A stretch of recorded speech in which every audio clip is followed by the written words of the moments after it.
हैं, मंत्री जी को खुद गोल गोल घुमाया जा रहा है। ये इस राज्य की दुर्दशा है। हम कुछ मान्य सदस्य डेटा के अनुसार ये मान रहे हैं कि 53,000 झारखंडी वर्कर हैं, 2 लाख गैर झारखंडी हैं।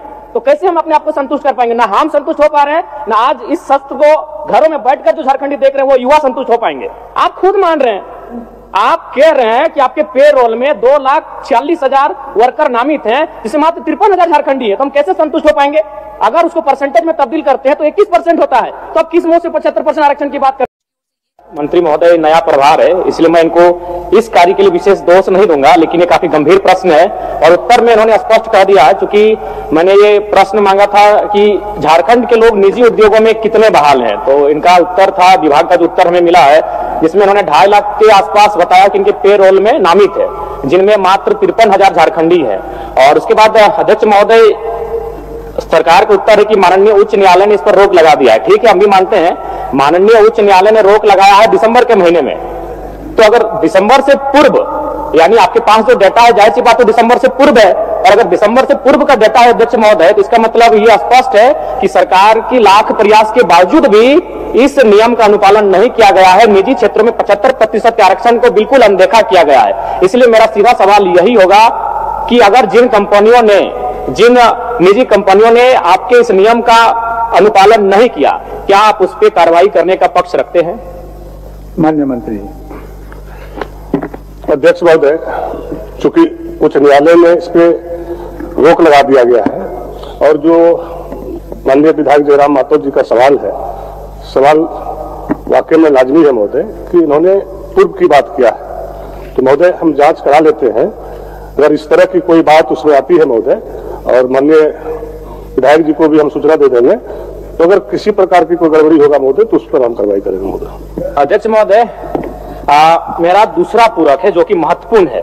माननीय उच्च न्यायालय में चल रहे इस मामले में सरकार की तैयारी क्या है? कहीं ऐसा ना हो 2002 में भी स्थानीय नीति हम लेकर आए थे, उच्च न्यायालय में रोक लगी और सरकार ने इसे उसके ऊपर के सदन में चुनौती नहीं दिया, जिसका परिणाम आज 25 साल के बाद भी झारखंड का आम जनमानस भुगत रहा है। तो मान के चलिए अगर नकारात्मक निर्णय आता है, उच्च न्यायालय की बात हो रही है इस नियोजन नीति में, अगर मान के चलिए हमारा नकारात्मक उत्तर आता है उच्च न्यायालय के द्वारा, तो उस समय सरकार की तैयारी क्या है और सरकार की कार्य योजना क्या है? सरकार किस प्रकार इस गंभीर विषय से निपटेगी? मैं ये सरकार के माननीय मंत्री से जानना चाहता हूं। माननीय मंत्री। अध्यक्ष महोदय, जब तक न्यायालय से कोई आदेश नहीं आता है महोदय, तब तक हम उस पर कोई निर्णय नहीं ले सकते महोदय। और जब उच्च न्यायालय से आदेश आ जाएगा महोदय, उसको देख लेंगे, फिर राजहित में जो निर्णय होगा महोदय हम लोग करेंगे। अध्यक्ष महोदय, मेरा सीधा पूरक रहेगा माननीय मंत्री जी से, क्या आउटसोर्सिंग कंपनियां जैसे जो पारा मेडिकल स्टाफ की बहाली लेती हैं या फिर पारा टीचिंग स्टाफ की बहाली लेती हैं या फिर अन्य सेक्टरों में जो आउटसोर्सिंग एजेंसियां स्टाफ की बहाली लेती हैं, क्या आप उन्हें निजी कंपनी मानते हैं? ऑब्जेक्टिव टू ऑब्जेक्टिव उत्तर दीजिए। अध्यक्ष महोदय, हमने साफ शब्दों में कहा महोदय कि जब तक उच्च न्यायालय से कोई आदेश पारित नहीं हो जाता महोदय, हम कुछ भी बोलने से जो है इनकार रहते हैं महोदय, क्योंकि ये मामला अभी न्यायालय में चल रहा है। जो बातें जयराम माथुर जी ने कह रहे हैं ये गंभीर सवाल है महोदय, लेकिन मामला तो उच्च न्यायालय में है। अब किस तरह का आदेश पारित होता है उसके बाद ही ना महोदय हम कोई बात बता सकते हैं।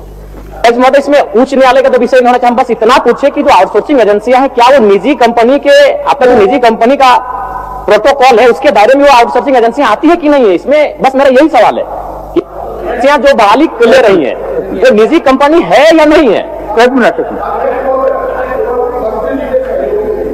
मंत्री जी के सहयोग के लिए कि वह जो नियम है अध्यक्ष महोदय, उसमें यह प्रावधानित है कि 3 वर्ष तक 75% एडजस्टमेंट करना है। यह कानून मात्र 1 साल तक चला, 3 वर्षों तक चलता तो शायद एडजस्टमेंट हो जाता 75% जो माननीय सदस्य कह रहे हैं। और दूसरा, उस कानून में यह भी प्रावधान है अध्यक्ष महोदय कि कोई लोक उपक्रम, सरकारी लोक उपक्रम को अगर आउट सोर्सिंग एजेंसी भी काम करेगी तो वहां भी ये नियम लागू होगा, जो माननीय सदस्य जानना चाह रहे केवल मंत्री जी की सहयोग के लिए। 1 मिनट मंत्री जी, एक मिनट आप बोलिए। 1 मिनट मंत्री,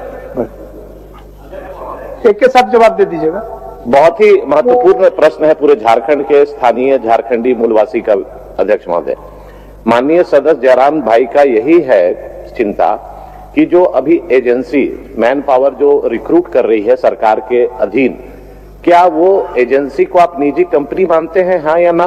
दूसरा, अगर आप मानते हैं तो उस पर ये 75% यहाँ के मूलवासी, यहाँ के आदिवासी, यहाँ के झारखंडी लोगों को 75% आरक्षण दे रहे हैं कि नहीं दे रहे हैं? नहीं दे रहे हैं तो देंगे कि नहीं देंगे? और तीसरा कि जो आपने ढोल बजाया कि 75% यहाँ के निजी क्षेत्रों में काम करने वाले को, झारखंडियों को नौकरी मिलेगा, हाईकोर्ट में आपने ऐसा पॉलिसी बनाया कि टर्न डाउन हो गया। तो आप ऐसा क्या पॉलिसी बनाएंगे जहां पर झारखंड के नौजवानों को रोजगार में प्राथमिकता 75% मिले? चलिए आप एक मिनट, माननीय मंत्री को थोड़ा सा सहयोग कर देना चाहते हैं। कारण यह है कि हम और माननीय सदस्य प्रदीप यादव जी इस समिति के सदस्य थे, जिस समिति ने अध्ययन के उपरांत इस निजी क्षेत्रों में 75% भागीदारी को सुनिश्चित कराया था। 2-3 विषय आए। एक विषय माननीय सदस्य नवीन जायसवाल जी का आया। हरियाणा में इन्हीं की सरकार, मनोहर लाल खट्टर जी की सरकार थी, वहां भी ऑनरेबल हाईकोर्ट ने स्टक डाउन किया इसी 75% आरक्षण के मुद्दे को। दूसरी बात जो चीजें हरियाणा हाईकोर्ट ने हरियाणा के लिए लागू की, ऑनरेबल हाईकोर्ट झारखंड ने झारखंड में लागू किया, प्रक्रियागत है, जो निर्णय आएंगे। दूसरी बात मैं स्पष्ट बड़ा कहना चाहता हूं कि कोई भी कानून रातों रात लागू नहीं हो सकता है। एजेंसीज जो यहां पर आउटसोर्सिंग का काम कर रही थी, उनको इसके रेगुलेशन के लिए, नियमितीकरण के लिए हम लोगों ने 3 वर्ष का एक विंडो दिया था कि जो बाहर के कर्मियों को आपने कार्यरत कर रखा है, उनको रिप्लेस करते हुए 40,000 रुपया से नीचे वेतन या भत्ता पाने वाले लोगों में आप झारखंडियों को नियुक्त करेंगे। तो सवाल यह है कि ऑनरेबल हाईकोर्ट के आदेश से पहले कंपनियां इसका अनुपालन कर रही थी और इसको हम लोग अपनी इन्फोर्समेंट एजेंसीज के माध्यम से अनुपालन करा रहे थे। माननीय उच्च न्यायालय का न्यायाधीश जब इन बातों को भी रोकता है तो आउटसोर्सिंग कंपनी में भी इन चीजों को लागू कर पाना संभव नहीं है, क्योंकि यह न्यायाधीश का उल्लंघन होगा। और जहां तक रह गया सवाल आउटसोर्सिंग कंपनियों के निजी होने का और नहीं होने का, तो वास्तव में वो तो निजी कंपनियां हैं ही, लेकिन यह कानून उन पर इसलिए प्रभावी नहीं है कि न्यायाधीश ने हमारे हाथ बांध रखे हैं। मान्यवर माननीय मंत्री जी, माननीय सदस्य, प्रश्नकर्ता का एक ही सवाल है आपसे। प्रश्नकर्ता चाह रहे हैं जो निजी कंपनी अपना अहर्ता को, निजी कंपनी होने का जो अहर्ता है उसको रखता है या नहीं, यही ना जयराम जी? ठीक, बोलिए। अध्यक्ष महोदय, आउटसोर्सिंग एजेंसी निजी कंपनी मानती है महोदय, और जो बातें 75% का है महोदय, साफ शब्दों में माननीय सदस्य सोनू जी ने, प्रदीप जी ने, नवीन जी ने क्लियर कर दिया महोदय। और इस चीजों को जैसे भी हाईकोर्ट का आदेश आता है महोदय, अब क्या आदेश आता है उसके बावजूद हम निर्णय लेंगे महोदय। ठीक। लास्ट हम आप उसके बैठ ही जाएंगे, हम सवाल नहीं करेंगे।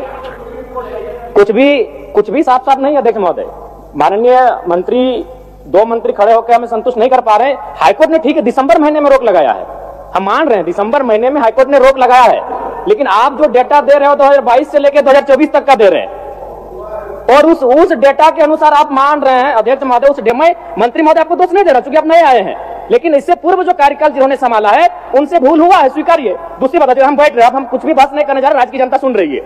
मंत्री महोदय, ये प्रश्न 2 बार आ चुका है। जब पहली बार ये प्रश्न आपके पास गया तो आपके विभाग का उत्तर आया था कि 7,473 नियोजक निबंधित है, और दूसरी बार 7,470, 3 नियोजक कम हो गया। अध्यक्ष महोदय, यानी मंत्री जी को भी गोल गोल घुमाया जा रहा है। 5 दिन पहले मेरा यही प्रश्न आया था, 7,473 नियोजक थे, और आज मेरा प्रश्न जब दोबारा आया है तो 7,470 नियोजक हो चुके।